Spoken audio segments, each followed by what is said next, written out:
तर मित्रांनो, आज एक महत्त्वाची बातमी तुमच्यासाठी घेऊन आलेलो आहे.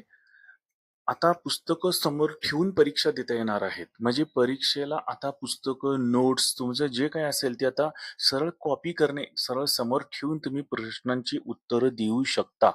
आणि हे आणि हा इतका छान निर्णय केंद्रीय माध्यमिक शिक्षण मंडळाने घेतलेला आहे. त्यामुळे इथून पुढे परीक्षेला पाठांतराची गरज नाहीये. आपला हा महत्त्वाचा व्हिडिओ सुरू करण्या अगोदर सर्वांना रिक्वेस्ट आहे, की जर चॅनेलला सबस्क्राईब अजून केलं नसेल तर प्लीज चॅनलला सबस्क्राईब करा. आपल्या चॅनलवर फार महत्त्वाच्या अपडेट्स तुम्हाला आम्ही देत असतो. तर व्हिडिओला सुरू करू. या निर्णयानुसार परीक्षेच्या वेळी विद्यार्थ्यांना त्यांची पुस्तकं, नोट्स सोबत ठेवण्याची आणि त्यांचा वापर करण्याची परवानगी असणार आहे.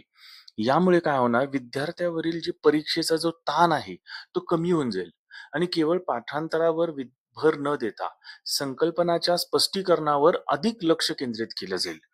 विषय काय व्हायचा, की मुलांना कन्सेप्ट समजत नसायचे, परंतु ते रट्टा मारायचे. पाठ करून ठेवायचे, फक्त पाठ करून ठेवायचे. बरं त्याचा अर्थ काय? त्याचा लॉजिकल थिंकिंग काय?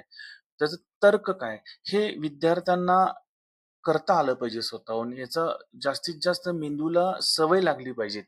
चिंतन करायची, तार्किक विचार करायचे. फक्त पाठांतर करून एखाद्याचा पाठांतर चांगला आहे, म्हणून तो हुशार आहे, हे कन्सेप्ट आता मागे पडणार आहे.